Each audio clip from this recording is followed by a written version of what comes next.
Ankle Breaker J2 here, the man with the plan and the man with the mind and knowledge of YWC. And this here is my top 10 heels in professional wrestling of all time.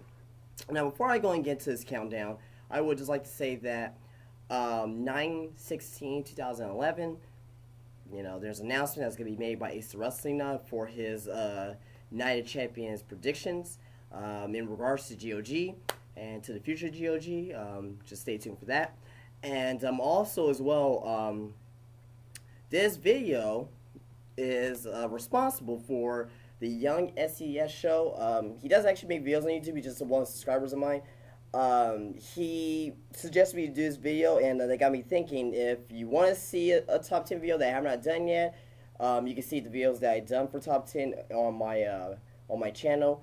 If there's a suggestion, that you want me to do and that I have not done yet, I will consider that. If you do make videos on YouTube, I will actually plug you on my next top 10 video. So just leave a comment on this video here, or for better track for me at least, just make a comment on my channel. Alright, let's go and get to my top 10. This is the top 10 heels in professional wrestling as I see it. Alright, coming at number 10 is Chris Jericho. Chris Jericho, his early days in WCW when he was the Cruiserweight champion, his basically he had a feud with J.J. Dillon every week about the state of the Cruiserweight title and who he should defend against. His feuds with Rey Mysterio, Prince Iaukea, Dean Malenko, Juventud Guerrera, when he won at Super Brawl '98 when Juventud Guerrera had to take off his mask. He plays such a good heel, being that charismatic, cocky, arrogant prick, obnoxious, immature heel, which gave us some funny television with Chris Jericho back in '98 and '99 in WCW. Now, also as well, Chris Jericho, his days in WWE, he played that same type of character all the way up until till like 2008. 2008 when he turned heel. Not the first time, but when he turned heel and he had a whole different persona. When he turned heel against Shawn Michaels, and they had their feud, and that led to I am the best in the world at what I do. So Chris Jericho became more serious in his later days in WWE, and I do expect him to come back sometime down the road, but that's not a story. Coming at number 9 is a man who used to have his tights painted with different women on the tights, and used to have Jake the Snake Roberts' wife painted on the tights. Ravishing Rick Rude. When you think about what he has done to get heel heat, first of all, you have Bobby Heenan. Bobby Heenan himself, he gets instant heat. Since Rick Rude could actually talk on the mic as well, he's been a heel throughout his whole career. I could never see Rick Rude as a face. I could never see Rick Rude as a face ever. But you just think about some of the stuff. This goes out to all you Mississippi sweat hogs. Nothing that happened, New Yorkers. Just him. He was the be all end all. He thought he was be all end all with his body, and like how all the ladies want him, and I'm the sexiest man alive, and he had that whole gimmick through his whole career, which worked obviously. You want to see some heel heat? Super Brawl 1992. He couldn't get a word in on that crowd. When he was in WCW, he couldn't get a word in on that crowd. Literally, they were booing him, hate heat. For at least a minute or two. They couldn't even get a word in. But Rick Rude comes in at number 9. Coming in at number 8 is J-E-double-F. J-A-double-R-E-double-T. Jeff Jarrett. Now, Jeff Jarrett today, he's still a great heel. Reason why he's still a great heel is because everybody still hates him. He's so easy to hate, Jeff Jarrett. You think about his days in WCW when he was the chosen one. He was hated because him and Vince Russo, they were aligned together, and everybody hated Vince Russo, which makes you hate even Jeff Jarrett even more. His days in WWF, when he has feud against X-Pac, when X-Pac shaved his head, then Jeff Jarrett, when he was getting his push possibly up to the WWF title, but things didn't happen for him.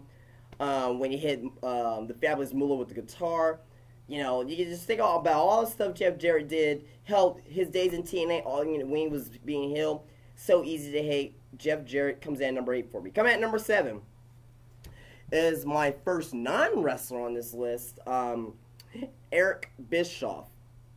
Eric Bischoff. You think about the first time we turned heel in WCW, in late '96, early '97, when we first turned heel. Everybody knows he was running the company at the time, So just have your owner, align with Hulk Hogan, Scott Hall, Kevin Nash. You get hated by the crowd so easy. And, he just manipulated stuff, and he always uses power to let the bad guys win. Eric Bischoff. When he came back in 2002 in WWE, so hated by the crowd. It was so shocking, too, at the same time, because at that time you didn't think, who was going to be GM for Raw.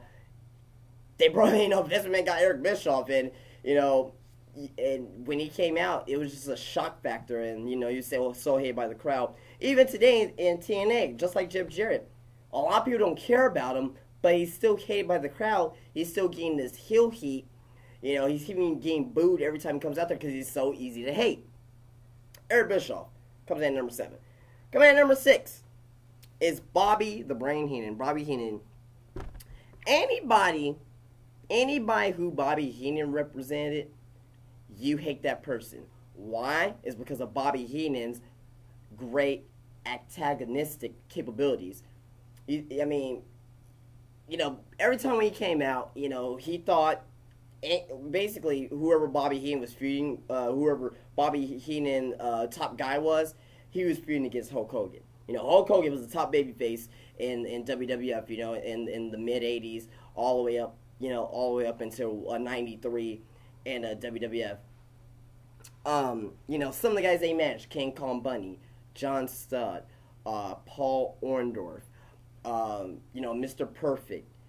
He managed all these guys, and he was being the mouthpiece for most of these guys, and just some of the things that he'll say about Hulk Hogan, about the crowd, call him ham and eggers and idiots and all that stuff, and just his commentary work, too, with him and Gorilla Monsoon, just being that much more hated and disliked by the fans.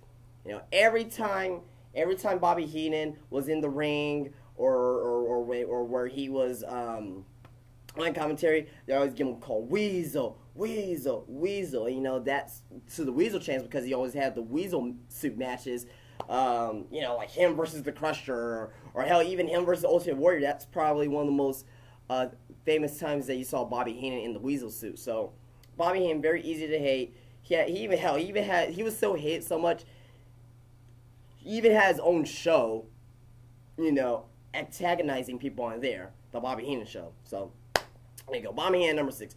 Current number 5 is another man who's very easy to hate. Very easy to hate in real life because of his situation right now in WWE, and very easy to hate as an actual performer as well. Triple H, when he was doing his first heel run in 1999, when he first won the WWF title, when he was being built up as one of the next guys on pay-per-views that you thought he was going to lose in, let's say it was like him and Austin or something, or him and Rock, you thought he was going to lose, he just kept winning. Every time we think he will lose. That made him much more hated. When he first married Stephanie McMahon, and Stephanie McMahon turned heel, at Armageddon, Armageddon 99, Triple H was so hated, and of course he actually married Stephanie McMahon in real life, so that gives him the real life heel heat as well. So hated. You think about his time in Evolution, very easy to hate. I think about SummerSlam 2003 when he still walked out of the Elimination Chamber as a champion, and you just hear Jim Ross ending the show. By God, he's still the champion! By God, he's still the champion! Because Jim Ross couldn't believe it because he thought Goldberg was actually going to win. So easy to hate Triple H. He comes in at number 5 for me. Coming at number 4 is he's a very revolutionary heel in the business, and I don't think a lot of people actually realizes it. Okay, you can see a lot of CM Punk in this guy today. You can see a lot of these guys that are coming up. They use this man.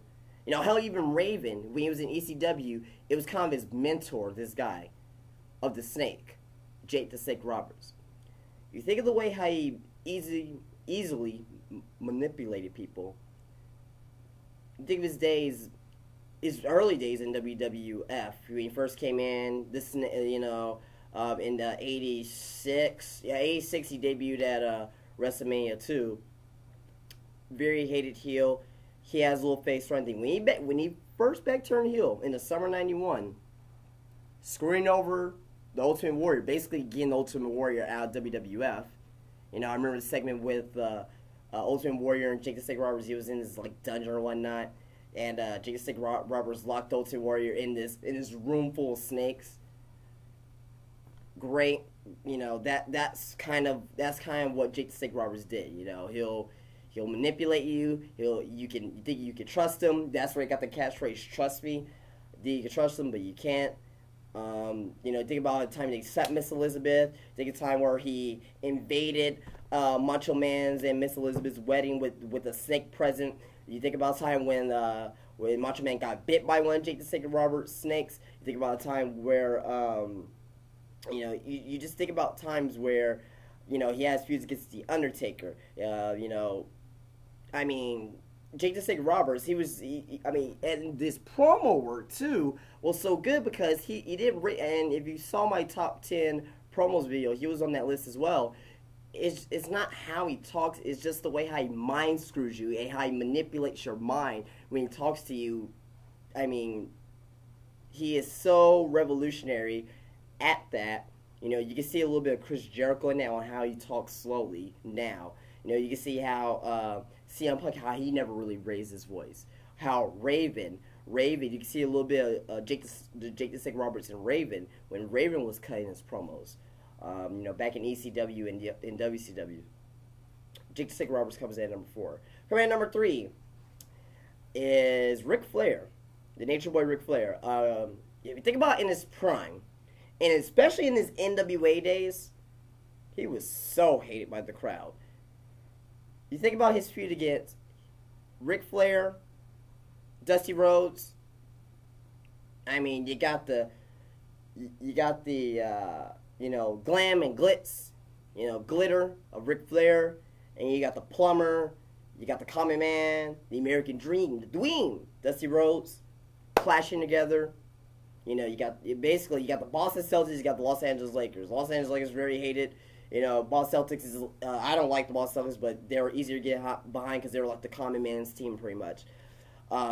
Came together, they had their classic matches. You know, Ric Flair, so hated by the crowd.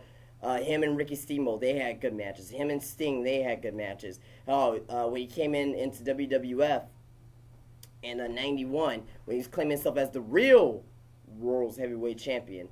You know, when he brought in the WCW champion, well, I'm sorry, at the time it was still the NWA championship belt. And when he brought that in, when he had his feud against Hulk Hogan, when he had his feud against Mr. Perfect, you know, in '92, late '92 rather, Survivor Series. You just think about how good Ric Flair was on the stick, you know, and also in the ring as well, and the dirty tactics that he did to get himself booed by the crowd. Nothing like Ric Flair, you know, as far as wrestling ability and on the stick as well. Ric Flair does come in number 3 for me as one of the top heels of all time in professional wrestling. Coming in number 2 is the Scotsman, Roddy Piper. Roddy Piper, it's not just the coconut incident at Piper's Pit, and I don't think a lot of you young guys out there today, well, I'm young too, but I don't think a lot of you, I should say younger, like the 15 to 14-year-olds out there, don't appreciate how great Roddy Piper was. Roddy Piper, just not the coconut incident. You know, you think about, I remember, you know, it was on Tuesday Titans. I forgot the name of the actual small person. He was a midget. He brought this midget out holding him by the ears pretty much, talking about, he was slapping him around, talking about Mr. T, very hated by the crowd. Ryan Power was the only one guy, it was PG era back then too. One of the few guys that was actually cussing. He actually did cuss back then. He was so easily hated by the crowd. Okay, if you look at WrestleMania 1, how he came down to the ring, how he straightened down the ring, he just oozed cockiness. You think about, his matches against Hogan. Hell, even his days in, NWA when he was slightly healed, but you can still see that, that he was gonna be something big. But his heydays was in WWE, in the Rock and Roll Connection and the early WrestleManias or whatnot, where he was just picking on everybody, being this arrogant asshole. The promos that he did, him and Ace Cowboy Bob Orton, how they were always intertwined with each other, being prick assholes. Nothing like Roddy Piper, but one of the best of all time, one of the best guys on the mic, on the stick. He does come in number 2 for me. And coming in at number 1 for me is Daddy's coming home! Time to shake things up again. Vince McMahon. Vince McMahon, he does come in number 1 for me. Vince McMahon, he really didn't start being a heel up until 1997, of course. The Montreal Screwjob, the whole Screwjob thing with Bret Hart and Shawn Michaels at Survivor Series 97. Then that escalated into Bret Screw Bret. Then escalated even more, up until him and Austin, which was the best rivalry in the Attitude Era, bar none. That rivalry made the Attitude Era even more great. And the reason why is because of the fact that Vince McMahon, he's being this manipulative. He uses ego, his power to his advantage. And Stone Cold will always have to overcome the odds again and again and again and again and again. You can think about think about it this way. If you don't know the old Popeye cartoons, how Popeye's like Stone Cold. He always has to overcome the odds, and Vince McMahon's Bruno, how at the beginning of the cartoon, Bruno, he's always pushing around Popeye. That's how Vince McMahon was to Stone Cold. He'll throw obstacles in his way. He'll throw The Undertaker at him. He'll throw Kane at him. He'll throw The Big Show at him. He'll throw anybody at him, the Big Boss Man. He'll throw anybody at Stone Cold. And, Stone Cold will always overcome the odds. You think about the times with the higher power storyline. Oh, God, don't get me started on the higher power storyline. Where The Undertaker abducted Stephanie McMahon.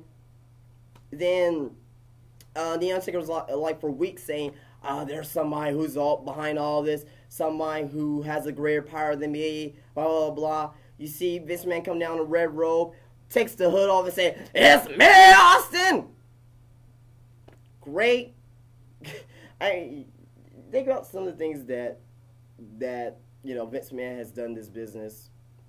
Great stuff. You think about the DX McMahon feud. You think about him and Hulk Hogan, him and Shawn Michaels, him and Bret Hart. Coming back at WrestleMania 26. You just think about all the stuff that Vince McMahon has done. And hell, even today he's still hated by the crowd. I mean, because he's the boss. He's gonna try to put one on over anybody. So Vince McMahon does come in number 1 for me as the greatest heel of all time, in my opinion, in professional wrestling. And just some quick honorable mentions. The Ultimate Opportunist, the Radar Superstar Edge, Randy Orton. I think he's one of the best prick heels of all time. Randy Orton, Jim Cornette. With him in the Midnight Express and the scalpel matches where he broke both of his legs. Just some of the mic work with him there, with him and Yokozuna, and Yokozuna, Mr. Fuji, and Camp Cornette. JBL so easily hated by the crowd, rather for his commentary role or for when he was on SmackDown for just about a year, being the champion. Kurt Hennig, Mr. Perfect, easily hated by the crowd. Hell, his AWA days. If you have not seen that, take a look at that when he was the AWA champion there, easily hated by the crowd. Razor Ramon. And I'm going to say Razor Ramon when he was playing a good bad guy. He wasn't heel too long, but when he played heel, he was literally the bad guy, Razor Ramon. Hulk Hogan when he first turned heel in WCW and 1996-97, so hated by the crowd. He never really defended his title. He always manipulated, the rules in WCW. And my last honorable mention here is the Fabulous Freebirds. Terry Bam Bam Gordy, Michael Hayes, and Buddy Roberts, okay? Alright, guys, going to get out of here. Please rate, please subscribe, 9/16/2011, stay tuned for that, for Ace's video, and I'll check you guys later. Peace out, guys. Here comes